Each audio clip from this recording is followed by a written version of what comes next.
গল্প কান্না ভেজা ডাকবাংলোর রাত। লেখক শান্তানু দাস। প্রথম পর্ব। জানলা দিয়ে ফুরফুরে বাতাস ঘামে ভেজা শরীরটাকে বেশ শীতল করে দিচ্ছিল। বাইরে নিশীথের কাজল কালো জবনিকা আর তারারা আকাশে চকমকে শামিয়ানা খাটিয়ে রাত্রির আসর বসিয়েছে। খানাখন্দ ভরা রাস্তা দিয়ে আমাদের টাটা সুমোটা বিকট হর্ন দিতে দিতে সেই আসরের তাল ভঙ্গ করে এগিয়ে চলেছে। দুপাশে দীর্ঘায়িত বৃক্ষ রাশি আর মাঝখানে সরু পিচ রাস্তা দিয়ে চলেছে। ইন্দ্রদা, আমার তো বেশ ভয় ভয় লাগছে। মাধ্যমিক পাশ করে গেছিস সৌম্য, এখনো তোর ভয় ভাবটা কাটলো না? চোর ডাকাত ছাড়া এই জঙ্গলের রাস্তায় কেউ অ্যাটাক করবে বলে কি তোর মনে হয়? এই প্রসঙ্গে বলে রাখি, আমি আর ইন্দ্রজিৎ সান্যাল একটা মার্ডার কেসের ইনভেস্টিগেশন করে শ্যামবাজার ফিরছি। এখন আমরা কলকাতা ছেড়ে অনেকটা দূরে একটা জঙ্গলের পথে। এমন সময় আমাদের গাড়িটা হঠাৎ জোরে ব্রেক কষে থেমে গেল, আর পাশের লাল মাটির ধুলো হেডলাইটের আলোয় পাক খেতে খেতে শূন্যে মিলিয়ে গেল। কি হলো ইন্দ্রদা? সেটাই তো, দাঁড়া, নেমে দেখি। ইন্দ্রদা গাড়ি থেকে নেমে পড়লো। আমি বসে রইলাম। জানলা দিয়ে মৃত্যু বিভীষিকাময় হিংস্র অরণ্য ভাঙা ভাঙা জ্যোৎস্নায় দাঁত বার করে হাসছে। চারিদিক প্রেতপুরীর মতো নিস্তব্ধ শীতল। ইন্দ্রদার পদচালনায় মাটিতে বিছানো পত্রের মর্মধ্বনি কান্নার শব্দের মতো শোনাচ্ছে। বাইরে ইন্দ্রদার গলা শোনা গেল, গাড়ির টায়ার গেছে, হোপলেস। আমি দরজা খুলে টর্চ টেনে বাইরে এলাম। চকিতের জন্য অদূরে একটা ময়ূর ডেকে উঠল। তাহলে এখন কি হবে ইন্দ্রদা? আপাতত রাতটা জঙ্গলেই কাটাতে হবে বলে মনে হয়, কারণ কাছাকাছি কোনো দোকানও তো নেই।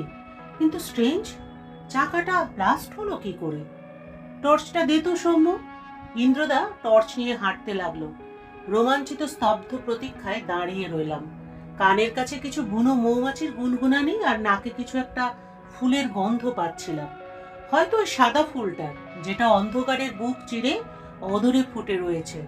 খুব দূরে হালকা আলো টিমটিম করছে, বোধহয় জঙ্গল থেকে অনেক দূরে গ্রাম রয়েছে। কিছু দূরে আতফালি চাঁদের আলোয় চকচক করছে একটা ডাক বাংলো। কিন্তু ওটা কি? তমসাবৃত বনানীর ফাঁকে উঁকি মারছে দুটো নীলাভ চোখ, ক্রমশ আবছা থেকে স্পষ্ট। তার মানে এগিয়ে আসছে। আমিও সচেতন হয়ে অনেকটা পিছনে চলে এসেছি। সারা শরীরে তখন আমার আগুনের হলকা বইছে। হঠাৎ একটা শীতল হাত আমার কাঁধে। পেছন ফিরে দেখি ইন্দ্রদা। ও ইশারায় আমাকে চুপ থাকতে বলল। আমরা ধীরে একটি শাল গাছের আড়ালে আত্মগোপন করলাম। দেখলাম একটি কালো রোমশ ভাল্লুক এগিয়ে আসছে। চোখ দুটিতে নীলচে ঝিলিক। আমাদের টাটা সুমোর কাছে এসে কিছুক্ষণ ঘোরাফেরা করার পর পেছন দিক দিয়ে হঠাৎ অদৃশ্য হয়ে গেল। খেই হারিয়ে ফেলেছিলাম ভয়ে। অবশ্য ভালুকে আমার খুব একটা ভয় নেই, তার প্রমাণ সেবার আমরা মামা ভাগ্নে পাহাড়ে গিয়েছি। ইন্দ্রদার ভালুকের পোশাক পরে অভিনয়টা সেদিন পাহাড়ের পুরো ডাকাত দলটাকে বোকা বানিয়ে ছেড়েছিল। কিন্তু আজ কেন জানি না, এই ছায়াময় ভুতুরে পরিবেশে এই অদ্ভুত প্রাণীটিকে দূর থেকে দেখে বেশ ভয় পেয়ে গেলাম। ইন্দ্রদা অদ্ভুত ওয়েস্টার্ন স্টাইলে হাওয়া বাঁচিয়ে গোল্ড ফ্লেকটা ধরিয়ে ফেলে সন্তর্পণে আমাকে নিয়ে গাড়ির কাছে এলো। হঠাৎ গাছের ডালে বসে থাকা পাখিটা কেন জানি না ভয় পেয়ে নাগরদোলার মতো ঘুরতে ঘুরতে চিরসঙ্গী আকাশের বুকে মিলিয়ে গেল। হেডলাইটের চকচকে ধারালো ফলা যেখানে মাটির বুক চুম্বন করেছে, সেখানে চকিতে চোখটা সরে গেল আমার। একটা মানুষের রক্তমাখা কাটা হাত, তীব্র যন্ত্রণায় তখনও আঙুলগুলো বাঁকানো। হঠাৎ আমার পায়ে লোমের মতো কিছু একটা ঠেকলো। ইন্দ্রদা, এই দেখো কালো লোম। তার মানে বিদ্যুতের মতো ইন্দ্রদা আমার হাত থেকে টর্চটা নিয়ে সামনে ছুটে গেল। তৎপশ্চাৎ আমিও। অনেকটা দূরে চলে এসো কারোর সন্ধান মিলল না। তাই আমরা যথাস্থানে ফিরে এলাম। কিন্তু এ কি? সেই কাটা হাতটি কোথায় কোথায় গেল? চারিদিকে খুঁজলাম, কোথাও নেই। গল্পের দ্বিতীয় পর্ব। ইন্দ্রদা বলল, দিনটা ভালো যাচ্ছে না রে সোমু। এখানে থাকাটা নিরাপদ নয়। চল ওই ডাক বাংলোটায় গিয়ে উঠি। ওখানে কেউ নিশ্চয়ই সাহায্য করবে। হাতে আজ রিভলভারটাও নেই তাই। কিন্তু ইন্দ্রদা, এই যে ভুতুরে কাণ্ড, কাটা হাতটা এলোই বা কি করে, আর অদৃশ্যই বা করলো কে? তার মানে নিশ্চয়ই কোনো খুন। হাঁটতে হাঁটতে প্রায় ডাক বাংলোটার কাছে এসে পড়েছি। মাঝারি ই প্যাটার্নে তৈরি বাড়িটা। একটা মেন গেট রয়েছে, অবশ্য সেটা খোলা। আমরা ভেতরে ঢুকে এলাম। বাড়িটা থেকে তীব্র টিউবলাইটের আলো ঠিকরে আসছিল। চন্দ্রালোকিত আবছা আলোতেই বুঝতে পারছিলাম বাংলোটা বেশ পুরনো। কেউ আছেন? কেউ আছেন কি? Is there anybody? ইন্দ্রদা ঢোকার দরজায় ঠকঠক করতে লাগলো। হঠাৎ একটা জোরালো বাতাসে দরজাটা ক্যাঁচ করে খুলে গেল। সামনেই পড়ে রয়েছে একটা মানুষের দেহ। তবে যে ওটা মৃতদেহ নয় তা কিছুক্ষণ পরেই বুঝলাম। মেঝেতে পড়ে থাকা লোকটা বলে উঠল, কাকে চান আপনারা? মাঝরাতে চোখের ঘুম কেড়ে নিলেন। ইন্দ্রদা প্রবলেমটা বুঝিয়ে বলে দিল। আশ্চর্য, লোকটা এতটুকু আপত্তি করলো না। হঠাৎ লোডশেডিং। গোটা বাংলোটাতে তখন নিশ্ছিদ্র অন্ধকার। অপরিচিত সেই লোকটি বলে উঠল, আমি এ বাড়ির চাকর রামনাথ, আসুন আমার সঙ্গে। লোকটার গলাটা অদ্ভুত খোনা খোনা। অন্ধকারে শরীরের বর্ণনা দেওয়া যায় না। কি এক অশনি সংকেত মনটাকে বারবার ত্বরান্বিত করে তুলেছিল। আমরা রামনাথের পেছনে পেছনে চললাম। কালিমাময় এই অরণ্য বক্ষে দেশলাই খোলের মতো ডাক বাংলোটায় কি আর কেউ থাকে না? এই প্রশ্নটা বারবার মনটায় কাটাকুটি করছিল। আচ্ছা রামনাথ, এই বাড়িতে আর কে থাকে? ইন্দ্রদার প্রশ্ন।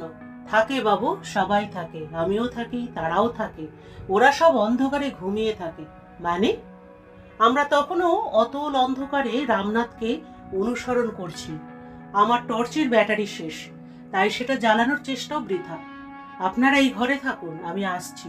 এই বলে রামনাথ আরো আধারে ডুবে গেল। আর আমাদের ঘরের দরজাটা কি যেন ঝাপটা দিয়ে বন্ধ করে দিল। জানালা দিয়ে আসা চাঁদের আলোয় চকচক করছে ইন্দ্রদার সন্ধানী চোখ দুটো।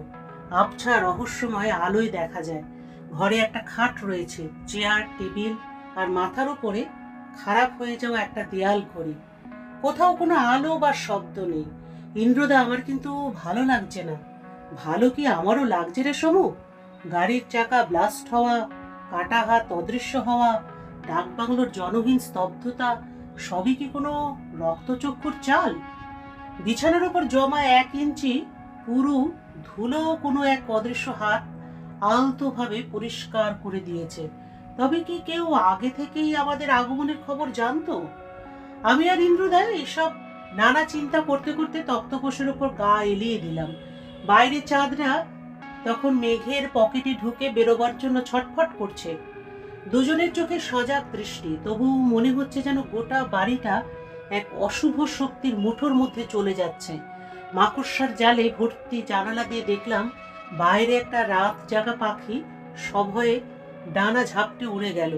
ভয় তখন ক্রমশ ভয়ঙ্করের দিকে। ইন্দ্রদা পুরোপুরি সাইলেন্ট। নিঃশব্দে একটার পর একটা নিঃশ্বাস নিচ্ছি, মাঝে মাঝে থেমে যাচ্ছে। ঘরের ঘুলঘুলির দিকে চোখ যেতেই আঁতকে উঠলাম। দুটো ক্ষুদ্র সাদাটে গোলাপি চোখ। পরে বুঝলাম ওটা একটা নচ্ছার বাদর। আমাদের দরজাটা এবার ক্যাচ করে খুলে গেল। আর তখনই একটা মিষ্টি মধুর সুগন্ধের সঙ্গে সঙ্গে এক নারীর চাপা অট্টহাসি কানে এলো। আমি আর ইন্দ্রদা ধড়াম করে উঠে পড়েছি। কে কে কে ওখানে? Who is there? বাবু, আমি রামনাথ, মোমবাতি দিতে এসেছি। মোমবাতিটা রেখে চলে যেতেই দরজাটা আবার বন্ধ হয়ে গেল। আবার সেই অট্টহাসি। কেউ কিছু একটা বলছে, খুব টেনে টেনে সুর করে। হ্যাঁ, স্পষ্টত একটা নারী কণ্ঠ।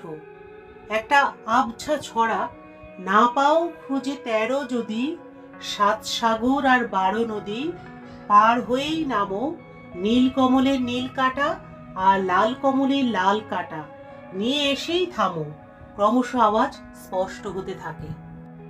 একটা তীব্র উগ্র সেন্টের গন্ধ। ইন্দ্রদা কিছু একটা বলছিল মনে হলো, কিন্তু ঘুমে আমার চোখ জড়িয়ে আসছে তখন। বারবার মনে হচ্ছিল ইন্দ্রদা ডাকছে, কিন্তু তীব্র এক অবসন্নতায় তখন চোখ খুলতে পারছিলাম না। চোখ খুলতে হলো সেই ইন্দ্রদার ডাকে। কিন্তু আমরা কোথায়? আমরা তো টাটা সুমোর মধ্যে বসে আছি। চারিদিকে ফুটন্ত সকালের নীলচে আতরের সুগন্ধ। রাস্তার দুপাশে পড়ে থাকা বালিগুলো চিকচিক করছে। অনেক দূরে সবুজ ধান ক্ষেতের উপর স্বপ্নেরও ধোঁয়াশা, আর দেখা যায় অস্পষ্ট কৃষাণে। আর ডান দিকে কাল রাতের সেই ভয়ানক ডাক বাংলোটা। আমরা এখানে এলাম কি করে ইন্দ্রদা? সেটা তো আমার মাথাতেও আসছে না। কাল রাতে হঠাৎ গভীর ঘুমে আচ্ছাদিত হয়ে যাবার পর চোখ খুলতেই দেখি গাড়িতে বসে আছি, পাশে তুইও। রাক্ষসে সেই ডাক বাংলোটার ভয়ঙ্কর দেখাচ্ছে না। সব থেকে আশ্চর্য হই তখন, যখন গাড়ি থেকে নেমে দেখি আমাদের গাড়ির চাকার কিছুই হয়নি। তবে যাই বলো ইন্দ্রদা, something mysterious in that room. না রে সোমু, সামথিং ইন্টারেস্টিং। খুব খিদে পেয়েছে, কাল রাতে কিছু পেটে পড়েনি, চল বাড়ি ফেরা যাক। বিকেলের দিকে কালকের ঘটনাটা প্রায় ভুলেই গিয়েছিলাম, কিন্তু 7:10 ইন্দ্রদার মোবাইলে একটা ফোন আসতে কালকের ঘটনাগুলো পুনরায় ঝিলিক দিয়ে উঠল। গড়িয়ার মার্ডার কেসে ইজি সলভের পর প্রাইভেট ডিটেকটিভ ইন্দ্রজিৎ সান্যাল যে ডাকবাংলো রাতের ঘটনাটা নিয়ে মাথা ঘামাচ্ছিল, তার এক চমৎকার সুযোগ হাতে এসে গেল। তাতে অবশ্য একটা বিপদ বাড়লো, ইন্দ্রদার গার্লফ্রেন্ড ঝিলিকদির সাথে দেখা করাটা মাটি হয়ে গেল। সেবারে তো ঝিলিকদির জন্মদিনে সবাই যখন কেক কাটছে, ইন্দ্রদা তখন সাউথ সিটি মলে সুইসাইড কেসের তদন্ত নিয়ে ব্যস্ত। এতে অবশ্য ইন্দ্রদা কিছু মনে করে না, ওর কাছে এসব মান অভিমানের পালার থেকে অ্যাডভেঞ্চারটাই অনেক বড়। আর আমি ছোট বলে এসবে মাথা ঘামাই না। যাই হোক, মোবাইলে ইন্দ্রদার কথা আর বাতাসে গোল্ড ফ্লেকের ধোঁয়া উঠতে দেখছিলাম। Hello, speaking. ওহো, আপনি? বলুন বলুন, কোনো দরকার? কি কেস বলুন তো, ইন্টারেস্টিং। হ্যাঁ, কোনো ক্লু মেলেনি, কোনো ক্ষতচিহ্ন? সবাই কি ওই বাড়িটাতেই ঢুকেছিল? স্ট্রেঞ্জ। অলরাইট, কেসটা না হয় হোল্ড করলাম, কিন্তু কোনো ওকে দেন, নো প্রবলেম। ফোনটা রাখার পর ইন্দ্রদা সিগারেটটা অ্যাস্ট্রেটাতে না ফেলে জানলা দিয়ে টোকা মেরে ফেলে দিয়ে বলতে লাগলো, থানা থেকে হেড অফিসারের ফোন ছিল, কাল রাতের ওই হান্টিং হোমের আসল রহস্য জানতে হবে। স্থানীয় বাসিন্দাদের মতে ওটা একটা ভুতুরে বাংলো, ওখানে প্রবেশ করা দূরে থাক, ওই জঙ্গলের রাস্তাতেও কেউ কোনোদিন পা মারায় না। অথচ দিনের বেলা ওখানে সবকিছু নর্মাল, আর রাত হলে শোনা যায় কান্না, অট্টহাসি, ভুতুরে সমস্ত ডাক। কখনো বা জ্বলে ওঠে আগুন। অধিক কৌতূহলবশত যারা ওই বাংলোয় রাতে ঢুকেছে বা দিনে কিছু খোঁজার চেষ্টা করেছে, তারা প্রত্যেকে দেখতে পেয়েছে একটা রোমশ হাত আর একটা বীভৎস মুখ। সেই মুহূর্তে কেউ কেউ হার্ট ফেল করেছে। যাদের সেই সময় কিছু হয়নি, তারা 1 সপ্তাহের মধ্যে প্রত্যেকে নিজেদের বাড়িতে অস্বাভাবিকভাবে মারা গেছে। তাদের গায়ে না ছিল কোনো ক্ষতচিহ্ন, না ছিল আশেপাশে কোনো ক্লু। শ্বাসরোধ মৃত্যু নয়, কিন্তু পোস্টমর্টম রিপোর্ট বলছে বিষ প্রয়োগে মৃত্যু। তীব্র বিষাক্ত হাইড্রোসায়ানিক অ্যাসিডের নমুনা সবার জিভে পাওয়া গেছে, কিন্তু ডাইং সিচুয়েশন দেখলে তো তা কখনো মনে হয় না। There was no proof, not a single clue. তুমি কি তাহলে ওখানে যাবে? অফকোর্স সৌম্য, এটা তো বেশ একটা স্যাটিসফাইড কেস হবে বলে মনে হচ্ছে। কাল সকালে রেডি হয়ে নিবি। আমি? হ্যাঁ, তুই। তোর ভূতের ভয়টা এবার কাটানোর দরকার। আর তোর এইচএস এর ক্লাস শুরু হতে এখনো অনেক বাকি। ওখানেই আমরা থাকবো ঠিক করেছি। থানার বড়বাবু ওনার সহকর্মী সায়ন রায়কে ট্রান্সফার করে ওখানকার থানায় রিপ্লেস করে দিয়েছেন। আমাদের থাকার ব্যবস্থা সায়ন রায়ই করে দেবেন। ওনার সাথে আমার ফোনে কথা হয়েছে, মুখোমুখি আলাপ হয়নি বটে, তবে শুনেছি বেশ ভদ্র ইন্সপেক্টর। একটু ভোরে উঠতে হবে, তাই 10:10 শুয়ে পড়লাম। চন্দ্রপুজোর আরতিতে আকাশের কালো মেঘগুলো ধুনোর মতো ভেসে যাচ্ছিল। মাঝখানে একটা প্রকাণ্ড মেঘ নিমেষের মধ্যে চারিদিকটা ঢেকে ফেলল। ডাক বাংলোটার আলোগুলো তখন জ্বলছে নিভছে। অতুল রহস্যময় বাংলোটার সব আলোগুলো হঠাৎ নিভে গেল, আর একটা তীব্র বাঁচার আর্তনাদ সেই অন্ধ গুহার মধ্যে থেকে কেঁপে কেঁপে প্রতিধ্বনিত হতে থাকলো। আবছা অন্ধকারে জল জল করে উঠল দুটো নিষ্ঠুর চোখ। বিভৎস একটা মুখ চকিতে অন্ধকারে মিলিয়ে গেল। বাইরে তখন মুষলধারে ঝরঝর করে জল পড়ে চলেছে একটানা। গল্পটির পরবর্তী অংশ নেক্সট ভিডিওতে। বন্ধুরা, গল্পটি যদি ভালো লাগে তাহলে অবশ্যই লাইক, সাবস্ক্রাইব করে পাশে থাকবেন।